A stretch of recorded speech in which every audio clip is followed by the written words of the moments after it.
projetos sociais, de obras, de investimentos em todos os cantos do nosso Estado. Cid Ramos, da Rádio Difusora. O senhor abriu esse evento, falando sobre surpresas encontradas em armários, em gavetas, desmandos. E claro, a gente sabe que não é promotor de justiça, não é polícia, não é juiz, eu não queria um juízo de valor. Eu queria uma análise de alguém que está acostumado a exercer o poder sobre o governador de Goiás pela terceira vez. O senhor recebeu o Estado nessa situação que o senhor acabou de nos mostrar aqui. O senhor imagina apenas por incompetência do governo passado, apenas por má gestão, ou existe alguma coisa além disso, atrás dessa má gestão, dessa situação que o senhor recebeu o Estado? A Controladoria Geral já está realizando auditoria em todos os órgãos. Todas as mazelas encontradas ou a serem encontradas serão devidamente encaminhadas ao Ministério Público Estadual, ao Tribunal de Contas e à Justiça. Por exemplo, na AGECOM, o secretário José Luiz Bittencourt encontrou uma gama extensa de irregularidades. Todas elas já foram encaminhadas devidamente ao Ministério Público e aos órgãos competentes. Nós vamos fazer a mesma coisa em relação a todas as demais áreas. A função do Poder Executivo é executar projetos, programas que são aprovados no orçamento. Liderar o Estado, mais até do que executar, é o processo de liderança. Houve um tempo em que governar era apenas fazer estradas ou obras. Não há nada mais fácil do que fazer obras quando se tem dinheiro, porque basta você fazer a licitação decente, entrega a obra ao empreiteiro, paga e ele te entrega a obra. Quer dizer, a mão de obra para isso é muito fácil, é muito simples.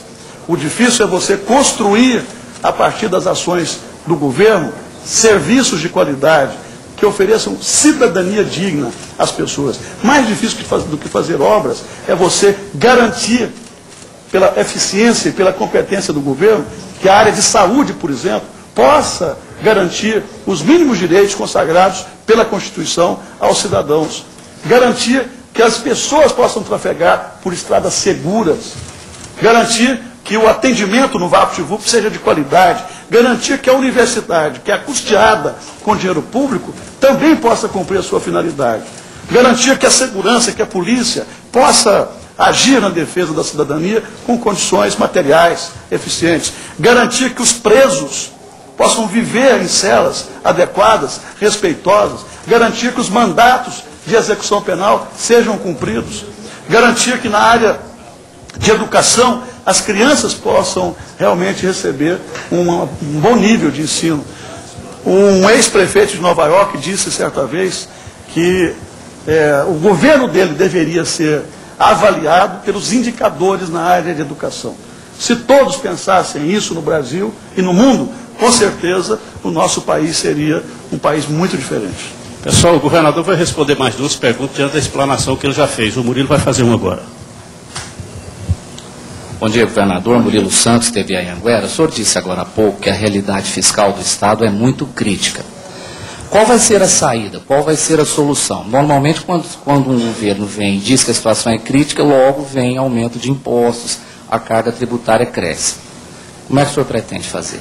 Olha, nada além do que já foi feito. Nós vamos continuar aprofundando nos cortes e gastos. Eu encomendei um estudo agora, por exemplo, para definir cotas de telefone para cada secretaria. Também já defini uma estratégia com a Segplan para rever todos os contratos de aluguéis de imóveis e de viaturas, de veículos.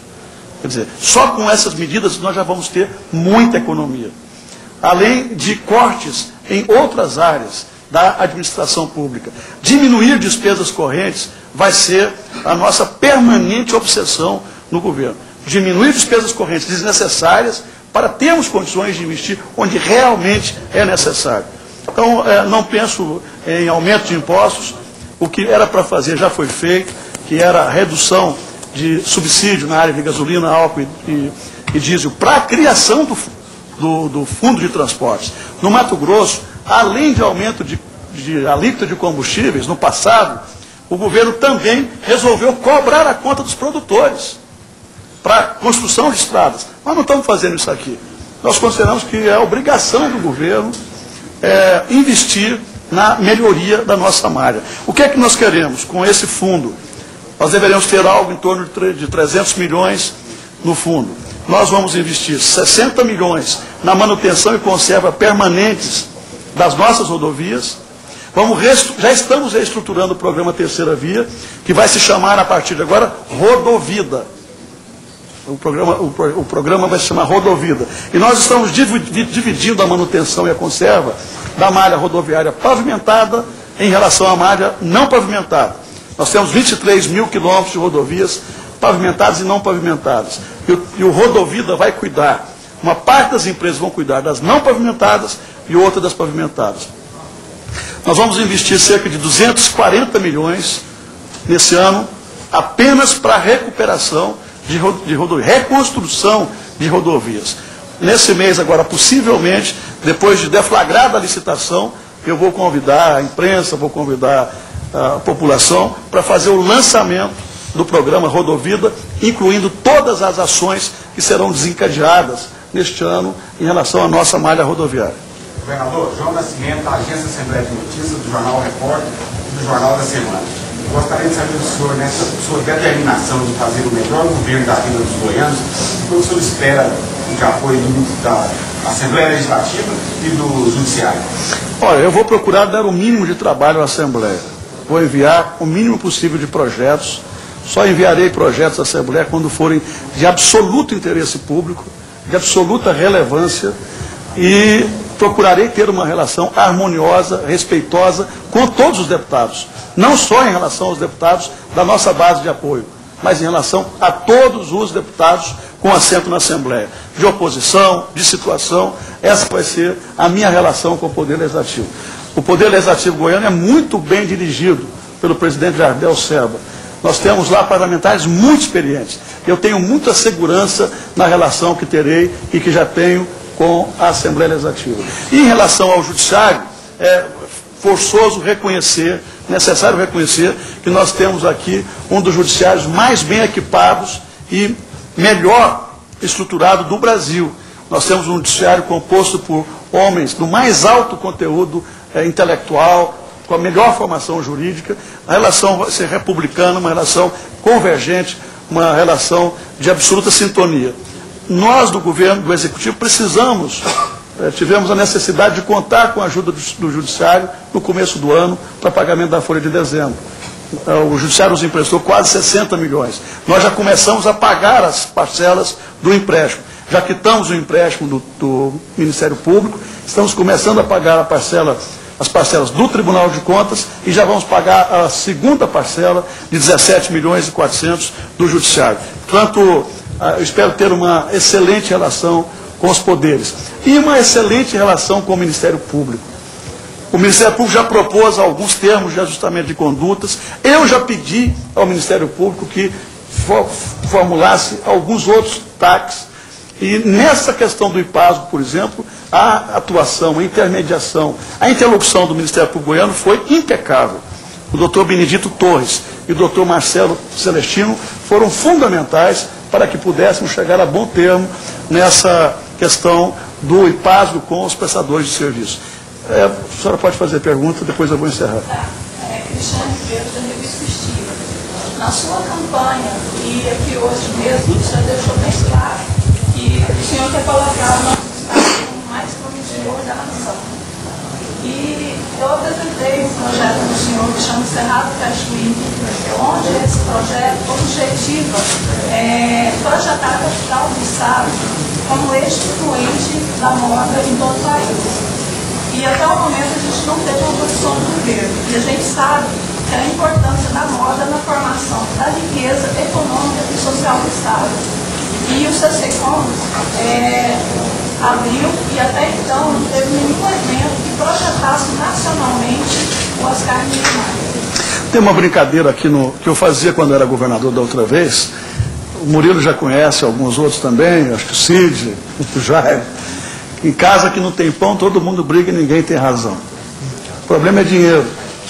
Nós não temos feito quase que nenhuma campanha publicitária por falta de dinheiro, de recursos. Estamos nos atendo apenas às campanhas absolutamente indispensáveis.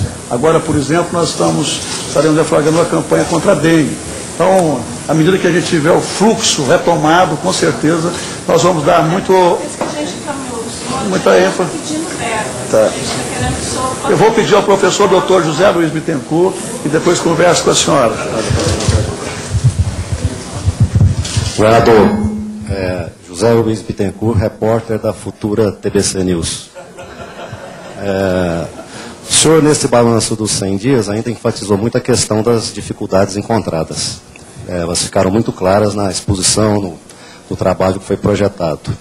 Então, perguntaria, o senhor tem uma data, um momento para o futuro em que o senhor vislumbre a superação dessas dificuldades? Olha, eu lamento dizer, mas infelizmente acho que 31 de dezembro será a data em que nós vamos começar a respirar com um pouco mais de folga. Nós vamos precisar do ano inteiro para garantirmos a retomada do processo de investimentos no nosso Estado. De qualquer maneira, quem me conhece sabe que transpiro otimismo pelos meus poros. Eu continuo sendo um grande otimista, sou uma pessoa muito determinada e estou convencido de que os goianos não se arrependerão de terem escolhido esse governador pela terceira vez. E mais do que isso, nós vamos cumprir também os nossos compromissos. É sempre bom lembrar que compromisso de campanha não é feito para ser atendido no primeiro dia, nos primeiros meses. O governo tem 4 anos e ao longo dos 4 anos nós vamos cumprir todos os nossos compromissos eleitorais. A todos uma boa tarde, muito obrigado. E aí nós acompanhamos a entrevista, a resposta das perguntas de jornalistas ao governador Marconi Perillo sobre o balanço que ele fez hoje pela manhã sobre os 100 dias de governo dele. Marconi Perillo destacou questões relacionadas a nepotismo, meritocracia, IPASGO, rodovias, IQEGO, agricultura, educação, segurança pública, cultura, CELG, AGECOM, UEG e também Saneago. Enfim, Marconi falou sobre as conquistas e desafios da atual gestão. E nós vamos voltar ao Palácio Pedro Ludovico Teixeira, onde o repórter Pedro Moreira tem mais informações. Boa tarde para você, Pedro.